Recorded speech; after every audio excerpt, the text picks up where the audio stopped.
Hello, hello, hello, hello, y'all. Once again, we're here, y'all. The Teddy and Monica show. Monica, how you doing today? It's good to have you today. No, I'm messing with you. I got to get it in. I got to get it in, make a laugh before the show gets started. But we are excited you all to be here today. Got a great call today from Pastor Freeman, y'all. We actually won our nomination, and we've been nominated for two actual awards. Do you wanna? You looking at me like you didn't want me to say nothing about that? Or No, I wasn't looking at you like that. I didn't know how many we have been nominated. So we're gonna pray and that we win these awards. This only been doing this for a little bit over a year, so to be nominated speaks volumes, and we got to give the glory to God. It's not us because this is His assignment, not our assignment. yeah, definitely God's assignment. Thank God for what He's doing. Today, Yes. you all, we are excited once again. I got a little bit excited when we was doing our live, y'all. My guest today, I've been knowing this young lady long time, y'all. We grew up in a community where we were worshipers at a young age. We met in a choir called Watson Grove Youth United Choir. The choir was so amazing, and we built so many different relationships in this choir. Like y'all, we started, Monica. We may have started this thing. I know I started when I was 5. How were you when you started in it? I joined Watson Grove when I was 14. When you were I'm 50 14? now, Okay, so yeah, okay, long yeah. time. So, y'all, we started this thing back way back in the day, and it built relationships that really were strong relationships that last to this day. I mean, some of the brothers and sisters that I grew up with, we still talk to this day. We still pray for each other. We still have some of the most amazing times with each other, and we actually met up with Monica during the Stellars Award week, and we saw her again, and I was like, Monica, what's going on? And I knew she was doing some big things, but I didn't know she was doing big things like this. I was like, wow, Yes. Monica is really doing it. And to see one of my peers that I grew up with, that's doing something that's gonna inspire me. When I tell y'all what she's done, y'all gonna be like, okay, she's doing some huge things out there, you all. And I just love being inspired by African American people. Period. That is something that is Amen. so powerful and so strong to know that we have African American women and men just thriving, doing things out here, and we are excited to just have her on our platform today. So, Monica, I'm gonna let you introduce yourself to the people. Give us a small resume on things that you're doing, family life, anything you want to talk about with that, and just like I say, give us a good resume of some of the things that you got going on in your life right now, Monica.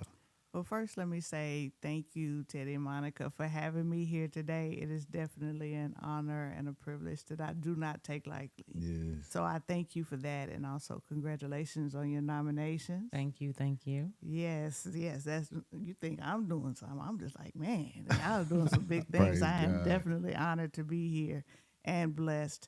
But again, I am Monica McLaurin, and I am a two-time self-published author of two books that can be found on Amazon.com. Um, I am.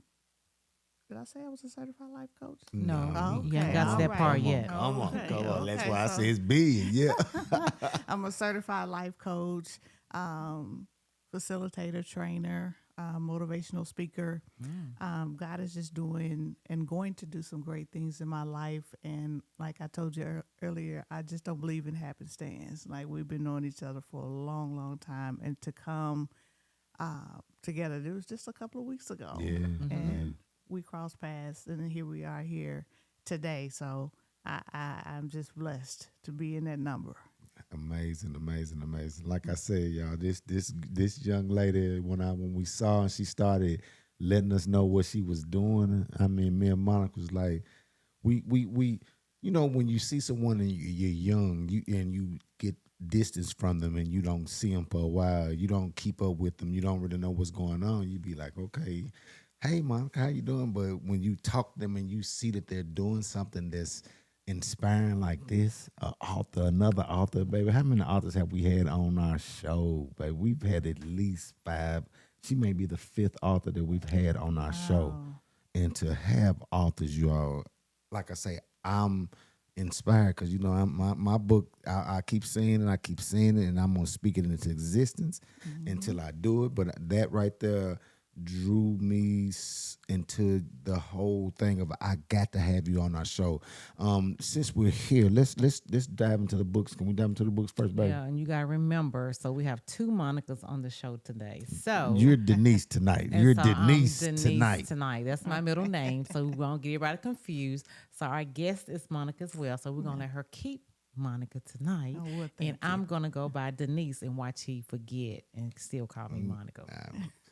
Look, that's she- okay. She That's count okay. me out already, y'all. That's understand because you But- call that's what you But call me every Denise, day. is it okay for us to dive into the books? No, I'm messing with you, girl. So the first book that really caught the title caught me. It says Becoming Comfortable in My Own Skin.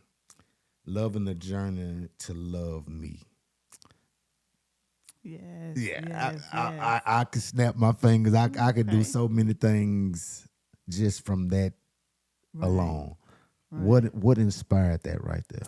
Oh wow. Yeah, come on with that.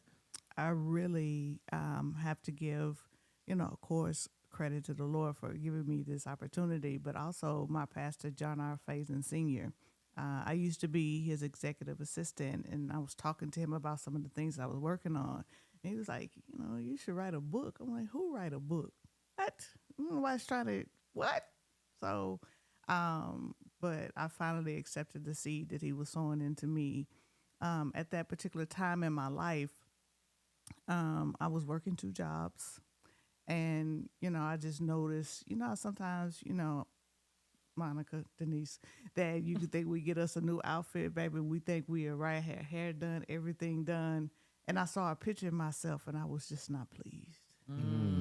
I was not pleased with what I saw. I was embarrassed, and I just felt like, okay, I need to do something about this. I need to take this sew-in out, put the braids back in, the transition, so I can start working out. And things were just not. I wasn't losing the weight like I wanted to. So sometimes we have the tendency to self-diagnose ourselves. That's what I did, and I was like, okay, I'm looking on Google MD, You're looking those things up. I was like, yeah, I got these issues. I got this. And so, the doctor's going to just give me some medicine that's going to take care of all of this. But then when I went to the doctor, they did all these tests, and absolutely nothing was wrong.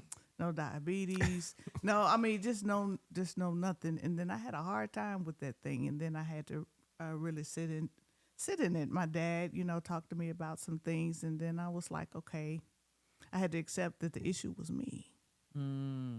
So, working 2 jobs, working out 5 days a week, I really didn't have time to do a lot of anything else but to deal with me.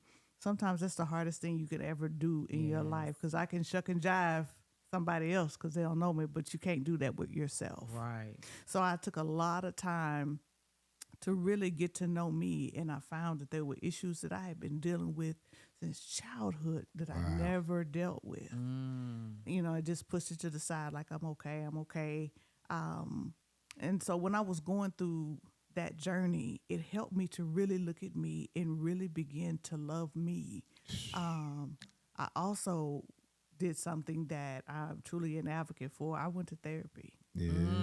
Let me The tell T you- word, Listen, therapy. let me tell you something. I call it couch time. Sometimes, especially us in the African American community, we don't like to tell anybody our business because we're afraid somebody gonna tell our business. But I often tell people that's the safest place that you can go and be authentically yourself. There's somebody who doesn't know you, is not going to prejudge you, and help you deal with whatever it is that you're going with. And it always doesn't have to be something that's wrong. Anyways, I'm going to attach it. But anyways, in writing that book, going through the process of really digging through, because you can't change what you don't acknowledge. Yeah. And so just digging through my issues and just really loving me authentically and organically. And for who I am, it doesn't matter how much weight I lost or gained. I truly loved Monica. And I could say when I wrote that book, I believe I was 38 years old. Mm. I didn't really love myself until then. I noticed I didn't even look at myself in the mirror when I would get ready because, you know, I had to dig. Why not? Because I didn't like what I saw. So just really digging deep.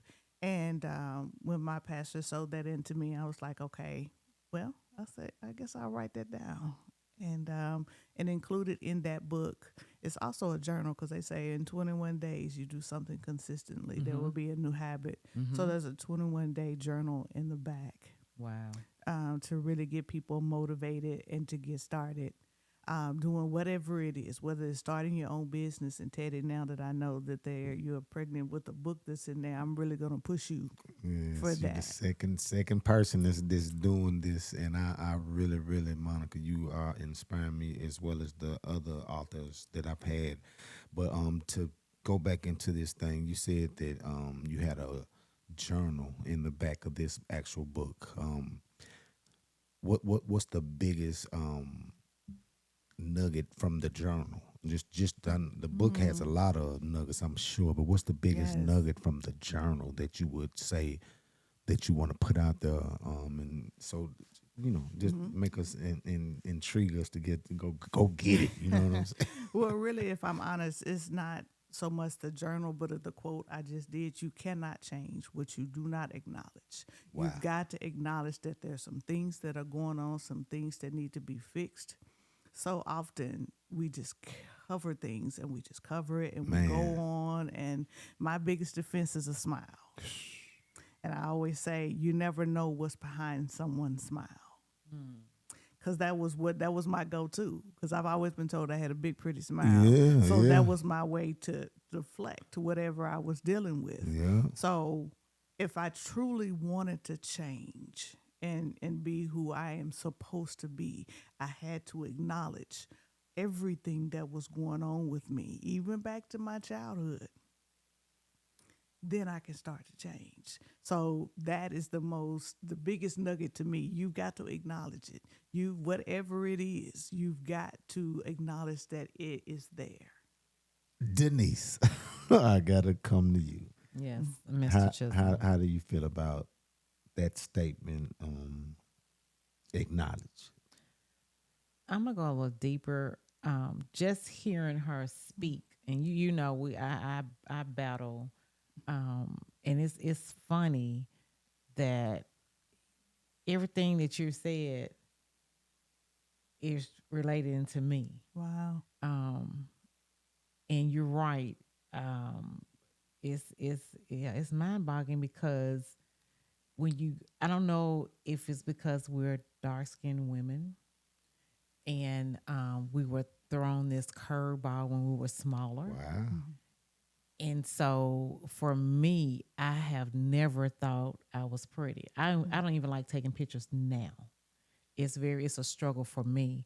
Oof. So when you said this, and I was like, man, loving me. But we're not taught even at that young age to really get to know yourself and to love yourself, you know?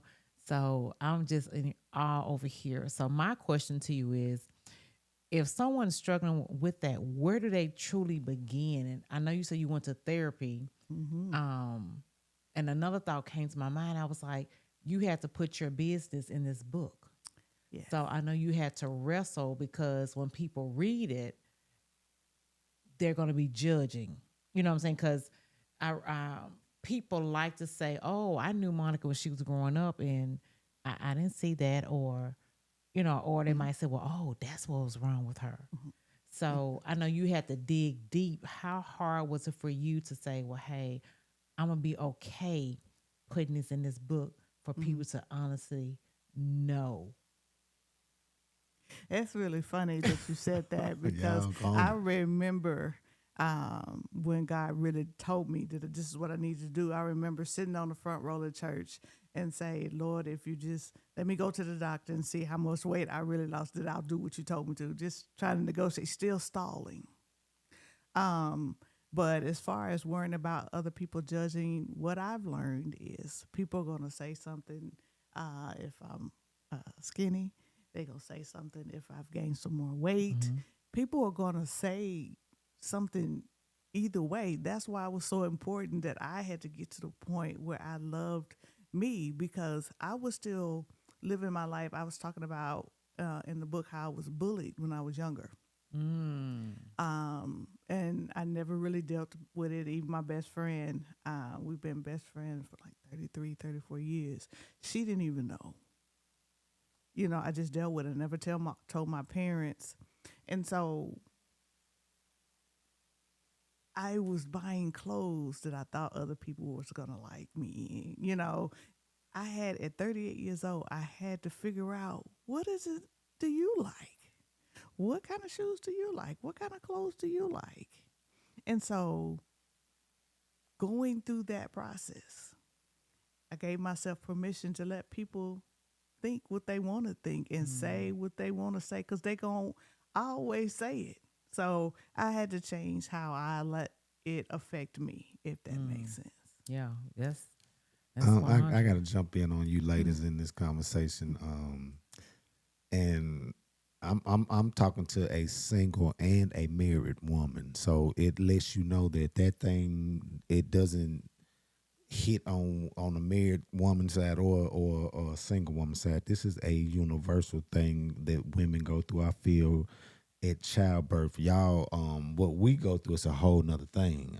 We ain't got time to go what men go through, but just listening to how you all could be molded as little girls to go deeper into your life, to where if you don't get the proper nourishment from the love or the healing, it could actually cause cancer that can grow into something that can hurt you later on in your life. So what you all are sitting and talking about now, and I'm in awe to hear you say that, Denise. I'm in awe to hear you say that, because I'm in my mind like, okay, maybe, you know, as a husband, have I loved her enough to help her get out of that? And she just sit there and said that she went through those things, and maybe But see, that's personal. and that's what I Don't was you just don't finna don't go. you grab onto That's that. what I was just finna That's go. something That's that something that we have to work. That's why I'm saying come on, working.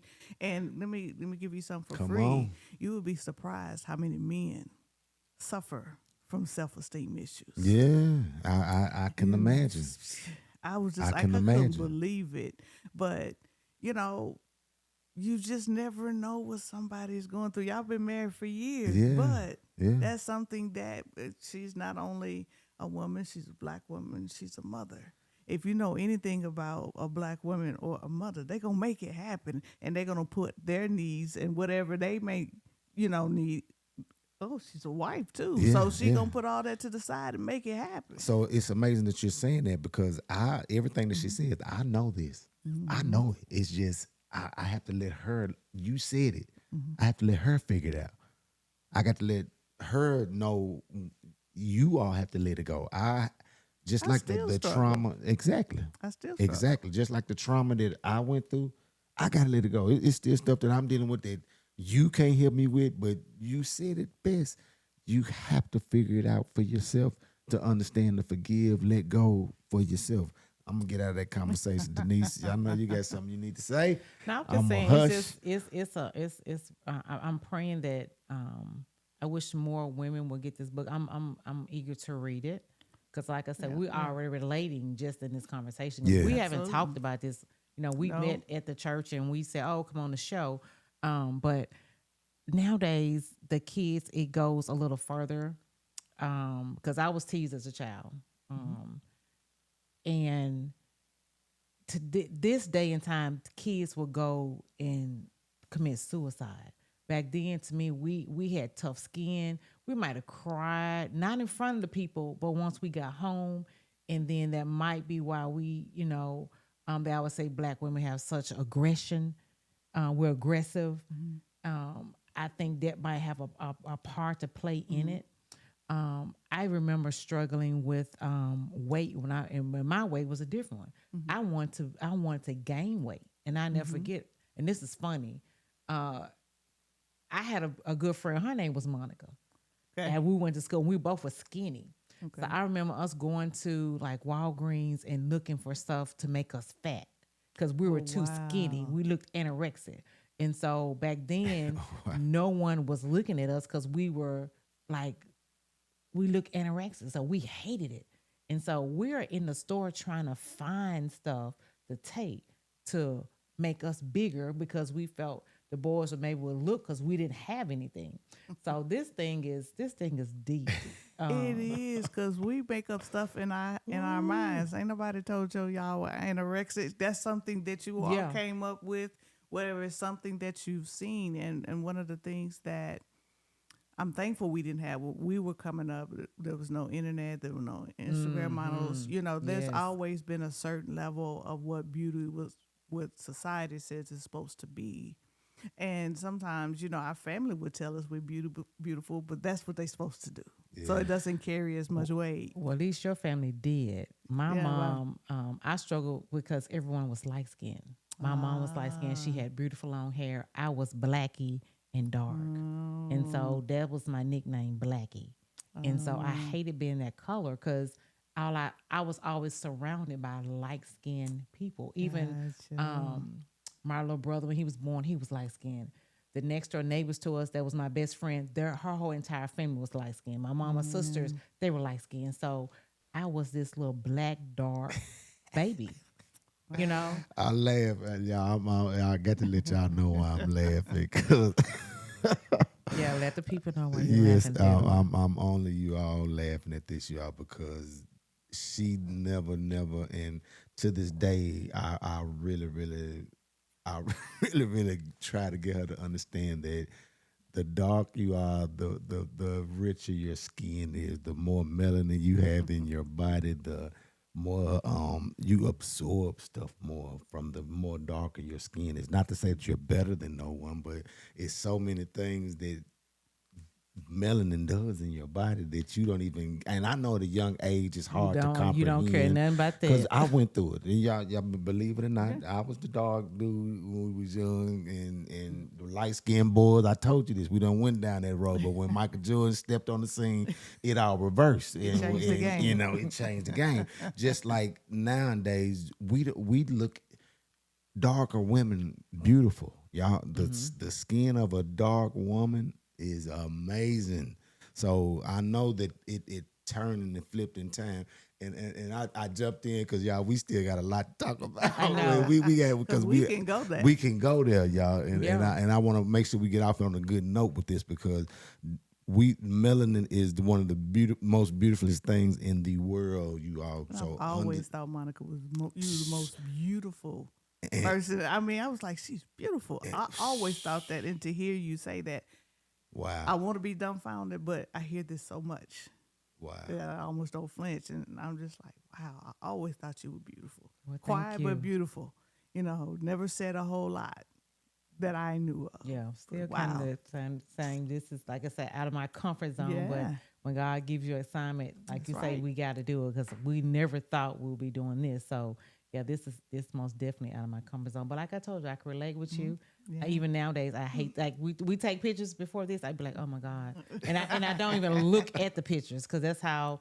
I'm like, I don't even want to see it because I find something in it, like, oh, I looked a mess, my hair was out of shape, my lips look big. It's always something. That is boy, Absolutely. and like I say, We might need a part two. yeah, we gonna need one.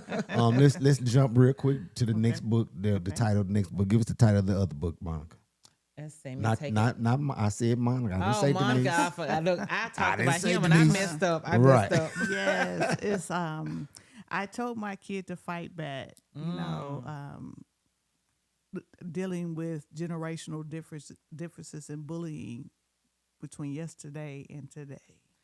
Well, I like your comment on the back because I got to read it because Okay. all of this is our national anthem for the Black community. Okay. Don't you go starting it, but you better finish it. Right. If they hit you, you hit them back. Don't you come in here crying. Get back out there and fight them. What somebody is bullying you, you need to do something about it. So this what I That's told what my we heard. kids. If they hit you, you you handle your business, and your dad and I will come deal with the school. So when I read that in the back, I was like, man. But yeah, that's Is, what is we teach our kids. Yeah. we Yeah. shouldn't teach our kids that. Let's make sure we get that out I there don't right know now. about that. Well, I here don't is know the about Yes, thing, that. come on, though. Arthur. Let's Yeah. let Okay, you. so We're gonna let you go I've first. been across the country doing bullying workshops. I did it for young people. I did it for teachers, and I've also done them for parents. Okay. And what doing it with parents was really what inspired me to do this book. Okay. So a lot of times and I say we, I don't have any biological children of my own, but we're thinking about we counsel our nieces' children to do things as if times were how it was when we were coming up. We would fight, and then it'd be over with, and then we'd probably be friends a couple of days later. Yes. But now this is a totally different climate. When we would fight, it'd be done and over with. In this generation, that is just not so. You get the best of me, then I got to go and get somebody, or I got to go back and get something or somebody else. And we didn't have social media. Everybody didn't have a phone. Everybody is not recording everything. I once in one of my classes or my workshops that I would do for parents, it was a parent and she was counseling her son. He was a big kid. He couldn't have been any more than 10 or 12. And it was a smaller little boy that was trying to fight her son. And she was like, get in there. I'm right here. Get him, get him, get him. And then the other little boy, he must have been in some boxing classes or something, because he was just really getting on her son. And then she pulled the other little boy off her son, and he's just screaming. I don't want to. I don't want to. She's like, I'm right here. Now, how do we know this happened? Because it was recorded. I don't know these people. So anybody who has some internet, a cell phone, social media, they can see that video. So the way I see it, now everybody knows that either your son can't or won't fight. So that makes him a target. Yes. Okay. Then, if somebody trying to come up, they know they can pick on her son because he don't want to fight back. He can't fight back. Or could she have possibly made her son a candidate, put him in a position where he could be a candidate for committing or succeeding in suicide because he feels like it's no escape. Because once you put something on the internet, it is out there forever. It's out there forever. And I'm not telling parents to do anything particular. If you want your kids to fight back, if you hit me, that's fine. But I always ask this question: do you know if your kid can fight? Do you know if your child can defend themselves? And most of the time when I ask parents, I'm like, no, I don't know. I mean, you used to be able, you might have been able to get down back in the day, but you don't know if your kid can. Yeah, Right. yeah. You can put them in a very dangerous situation by doing that way. Or, if they're in school, each school is supposed to have a bullying policy. And matter of fact, you know where they put it? They put it in the handbook. How many parents actually read that handbook? It's too And thick. so that type is right. And you just sign it and give it back, right? So the thing is there's knowledge and there's power in that, because that is the policy in black and white. And if they're not following that, they setting themselves up. So we have to know what their policy is so we know how to fight. Parents are the first line of defense for their kids. Yeah. And we got to know how to fight. And that's all I'm trying to say. It's just like empower your kid.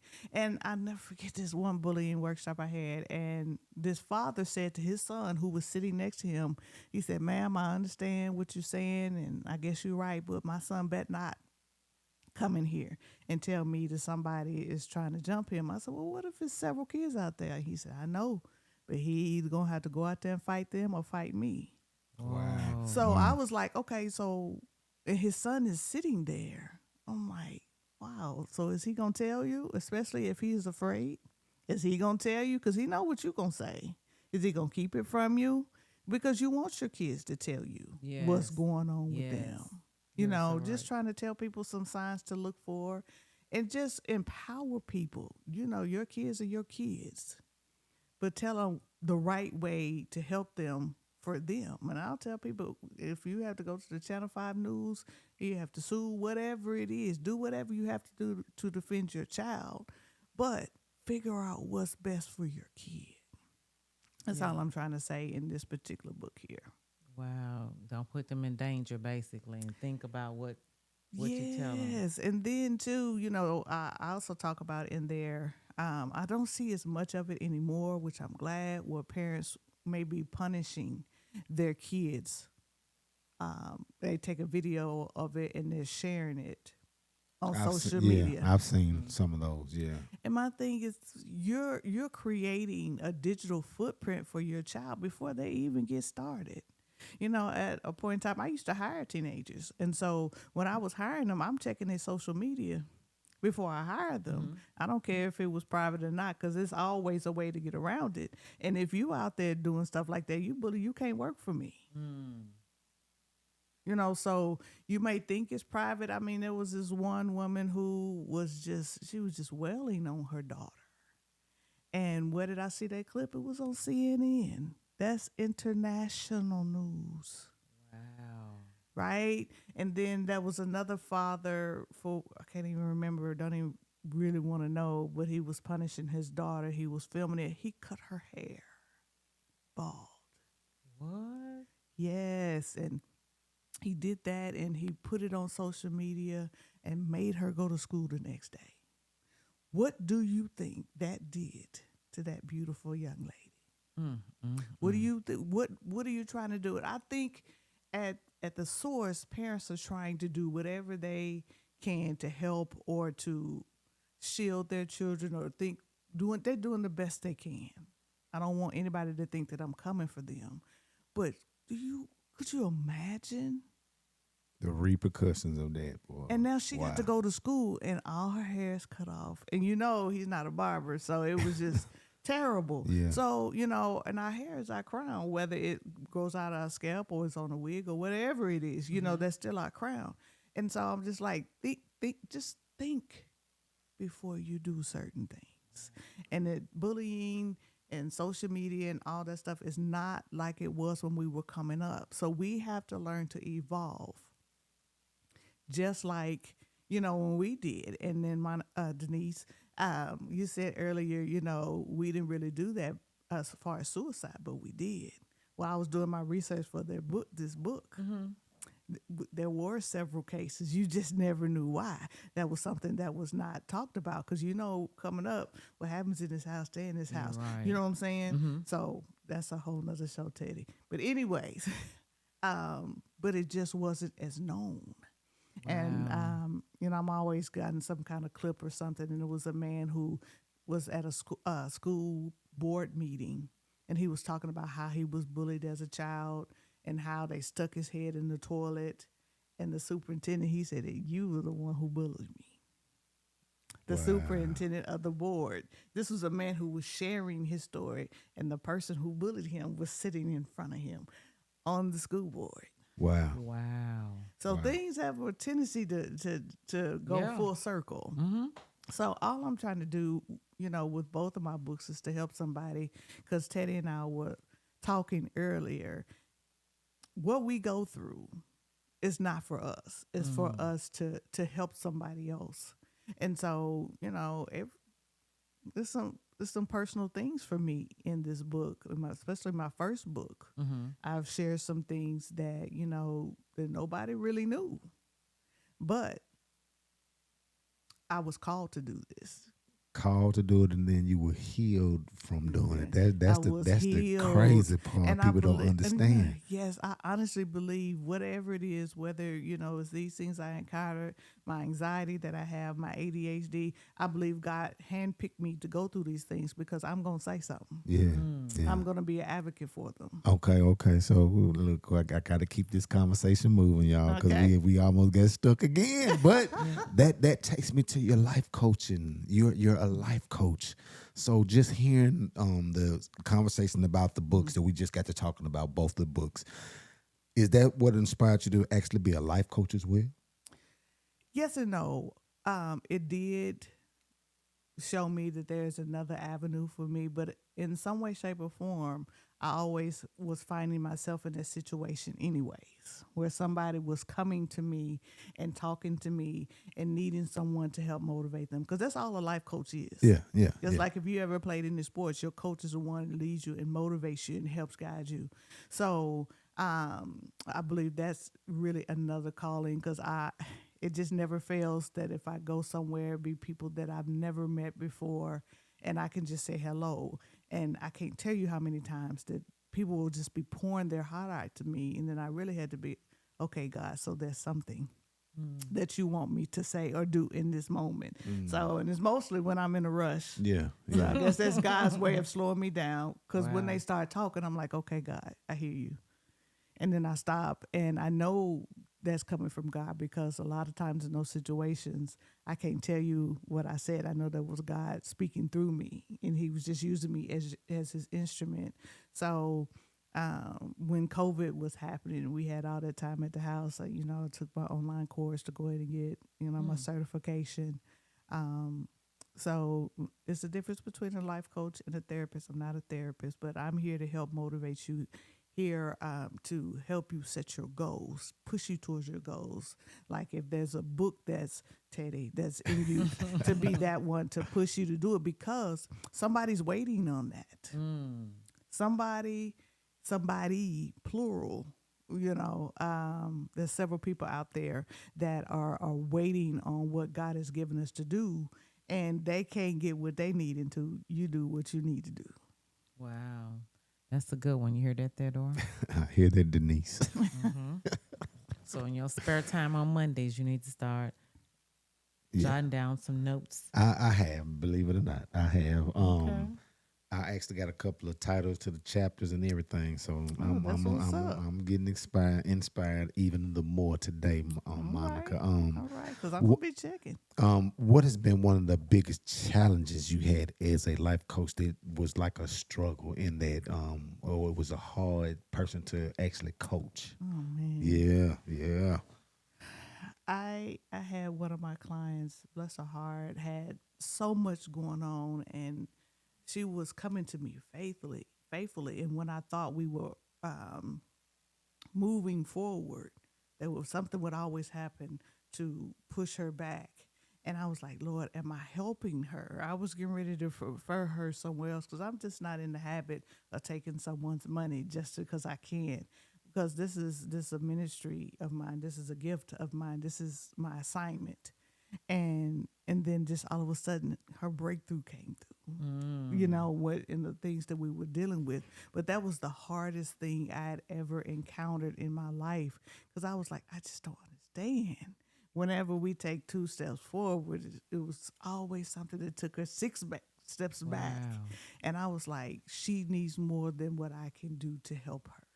And I was just right when I was getting ready to say, I feel like there's something else you need to do because I was already saying you need to see a therapist. You need to do just try to, because that was part of the accountability part, but it just was not working. And that, it just broke my heart to see her go through that. But when she finally broke through, that just let me know, okay, God, but I'm not useless. I'm not, just doing this just to be doing this. So that was the hardest thing I've actually done. So go ahead, baby. No, you go ahead. Sisters, you ever had to do this coaching with any sisters, brothers, family members? Have you done that with any of them? Not any family members. Okay, I'm money. Okay. I'm money. I'm family because it has to be. It has to be something that you feel free in talking with me. And sometimes, I'm your younger niece, or Yeah. I that has to be clear. Yeah. I have probably had more young ladies, more women, but occasionally I do get the guys that are in there that I've talked to. But if I can be honest, I learned so much, from men because me, I'm a motivator and I'm trying. I'm like, let's just push. But there's been a situation where I encountered where I found like I just need to listen because he was not hearing me. And he was like, what am I supposed to do when I'm going through something? Because, we taught boys, you're not supposed to cry, you're not supposed to feel, and he was like, so what am I supposed to do? Who am I supposed to talk to, when I'm going through something? And in that moment, I just had to be quiet and let him say, when some people are sharing, they're not always looking for somebody to give them a solution or to fix the problem. They're just trying to get it out. And so I learned that in the opportunities where I've been able to be with the guys to listen. And I feel honored that they chose me because I am, a woman, but they felt safe enough to be vulnerable with me. So I was definitely humbled and honored with that. So these two books, you said you can get these off of Amazon. Yes, you can get them off Amazon. You can also order them on my website, monicamclaurin.com. You can order them there. You can get them in Amazon. They're also on Kindle. I'm also looking into getting them the possibility of getting it into audiobooks. I really started to get into audiobooks. And I have two books that I would like to share when we get towards the end that I always encourage people when they're, if they're a client of mine or just somebody I encounter. So I'm really proud because, like I said, through the grace of God and His power, I did that. I self-published. Come on, girl. Yes. Yeah, so it can be done. And there's so many ways you can publish a book nowadays. You don't always have to have a hardback. You don't have to have a soft cover. You could just publish it as a PDF. There's so many different avenues that you can do that. And I haven't been doing it lately, but I'm in traffic going and coming. So that's kind of when I got into audiobooks. So you just let me know when I can share the two books that I really want to encourage people to listen to. Definitely, we'll definitely do that at the end when I wrap up. I want to dive into this. I want to ask one more quick question. Okay, go ahead because we still got one more big thing to hit before we get off this air tonight. Come on, Denise. So, will there be a third book? Yes, I am toiling with the book right now. It's bigger than me. That's something that I'm probably gonna have to be in conjunction with someone to write it about. But I'm not gonna put the whole thing out there. But it will be centered around anxiety. Because we really don't acknowledge that in the African American community, but it runs rampant. Yes.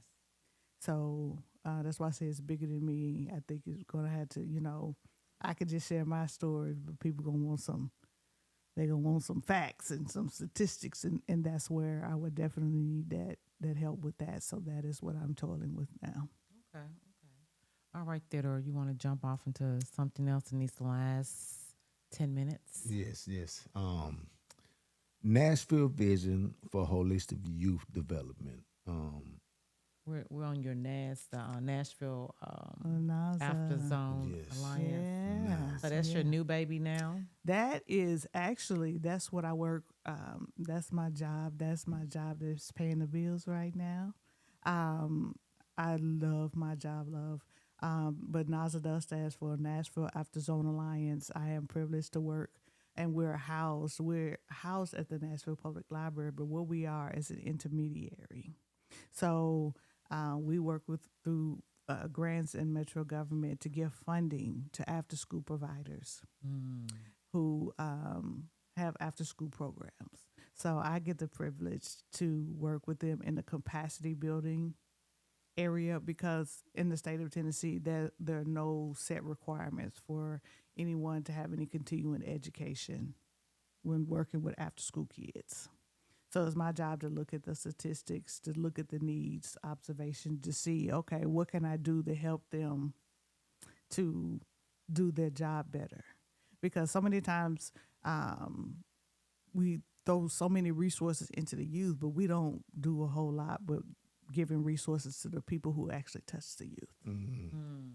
So that's that holistic part with Nashville Youth Vision for Holistic Youth Development. And so it's almost 4 years that I've been working with NASA. Um, like I said, it is a complete joy because that's where my heart is to help. Mhm. And in my current role, I get to do that with our partners, whether they're funded, whether they're affiliated, the enhancement partners. I am there, and I have some wonderful people that I work with, and I'm very proud of what we do. So that's not my baby. That's my job until retirement. Okay, okay. So, what's some of the programs? Because it talks about some of the programs that you all after school programs that you all do with the Mhm. youth. What's some of the things that you all actually do after school programs that you do? I see some on the website. They're painting on this door, or is this y'all go and fix things? I mean, what's some of the things that they do? Okay, so I'm gonna fix something. NASA is the intermediary. We're the we're you look at us as the funders. So we're not actually going out into the after school programming and doing any programming. Okay. We're filling them with the resources, but we do currently now. I think we have 24 to 25 partners that we are working with now where we give them funding, and they're doing all kind of great things. That painting that you're actually seeing, they do culinary, they do teaching things on emotional intelligence, really learning how to develop your emotions, how to communicate with each other, and not just with the youth, with the providers, and also with the parents. Mm. So we are helping to create that holistic model that we're shaping tomorrow, but while we're shaping, we want to make sure that we are equipping those who touch our kids as well. So we can just build them up to be even better. Because you just always hear bad stuff about the youth, Mhm. especially, and we work with mostly middle schools. We do have some elementary schools, but there's some great kids out here who are doing some great things, and I'm just excited to be able to be a part of that. I was amazed because it was saying that it's free.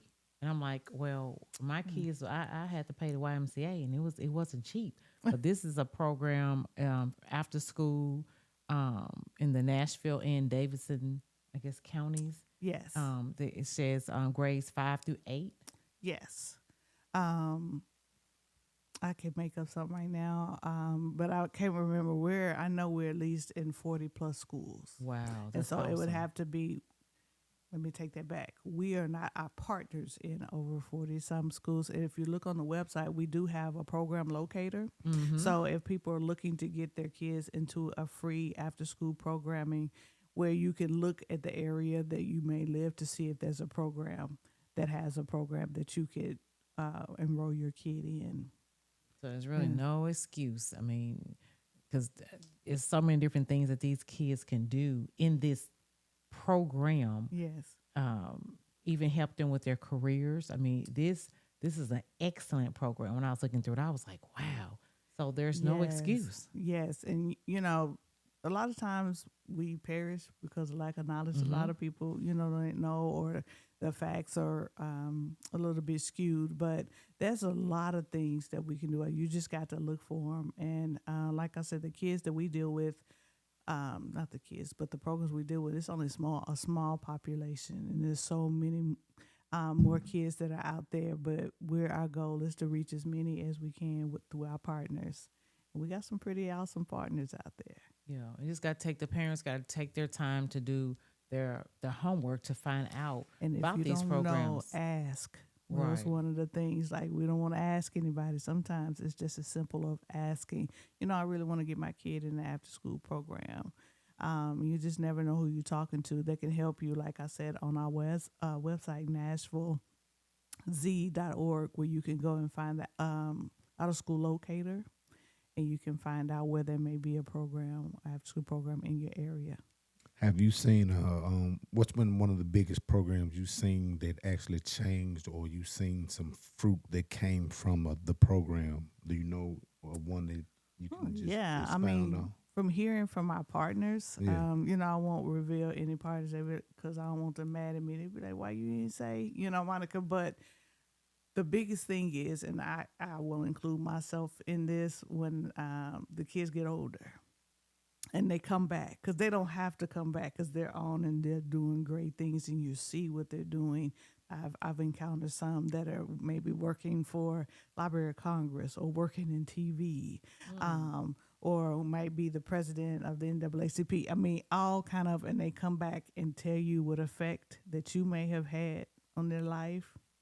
That's everything. Because sometimes working with youth, with so many things that they're dealing with, it gets hard, and everybody can't do this work. Just because you like kids, that doesn't mean you can work with them. Got that right. So, when you hear stories like that and they come back, or you just see, it's nothing for me to say, I was so and so and they said they used to work for you. I'm like, really? Or you'll see some other kids, and I'm sure our partners can give you a whole list.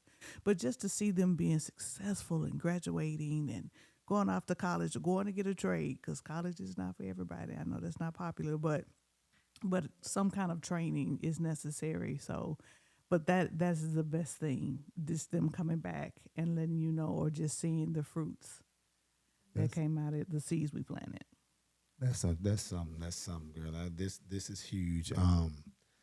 You got anything else you want to say I about was that, gonna babe? say this time has flown by Yeah, really quick, yeah. and we have some. We got some awesome information from Miss Monica on tonight. I am eager to read both of these books. I will be going on to Amazon and purchasing them. Oh, these two books, they're yours. Oh, thank you, thank you. Gonna bless me with two Yes. books, yes. Yes. And Yes. so I have a coworker that we're doing like a buddy system. She'll read a book and then either she give it to me or I read it and give it to her. So hopefully, these will be some excellent books to go into like a school library. Yeah. Seriously, and especially, a lot of kids, if they can't go to their parents, they can pick up this book, read, and get something out of these two books. That is my prayer. But for you and your friend, let me give you two. One, The Battlefield of the Mind by Joyce Meyer. Mm-hmm. And the next one I've probably referred more people is called The Let Them Theory by Mel Robbins. Listen, those two will bless your entire soul. The Let Them Theory, that is the one of the books that I read this year, because I said I wanted to do an audio book a month. And The Let Them Theory, I'm tell you, Mel Robbins and The Battlefield of the Mind, I highly recommend both of those books. And Battlefield of the Mind by Joyce Meyer. Amazing, amazing. So before we get off here, Monica, we always let our guests give a very inspirational quote, anything they want to say to the people before we get off the air that's gonna take people's mindset to another level. You, like I say, you have inspired me. I got a couple of after school programs. I'm gonna talk to you about some things as well, because if we can get the funding, I mean, that's something that people don't understand. Even my industry, the hair industry, that's something that can be an after school program that could be taught, and I can bring up, entrepreneurs and different, teach them different things. That's something to think about. But give us something tonight before you leave us that's gonna inspire some women, black people, men, just people in general. And just leave us with something tonight. We're gonna let you have the platform, and then we're gonna just say bye to the people tonight, Monica. It's been a pleasure having you. Thank But you like for I having say, me. give the people something tonight before you leave us. Oh, wow. The pressure. I guess I will leave you guys with, give people grace. You never know what somebody is going through, or what somebody had to go through to even get where they are, whether what they're going through at the grocery store, or, dealing with their kids. Don't be so quick to, judge them. Let them. You just never know what somebody is going through. So if you can, show kindness, show love, show grace. Amen. I think that's a wonderful, wonderful end to the show. Well, you've been listening to the Teddy and Monica show. If for some reason you missed it or you want to share it, we will be on the Sacrificial Conversation, which is our YouTube channel. It will be released on Wednesday, and our wonderful engineer, DeMarco. He's always doing little snippets out there. So watch those snippets when he put them out there, please. Sacrificial Conversations. And you have been listening once again to Teddy and Monica Show. Thank you, Monica, Thank you. for joining us. And once again, go on Amazon and get the Becoming Comfortable in My Own Skin. And then the other book is I Told My Kid to Fight Back. Yeah. So go out there and get these books off Amazon. We pray that you all have a blessed afternoon, and thank you for listening. And we'll see you next Monday. Y'all be blessed, blessed, blessed.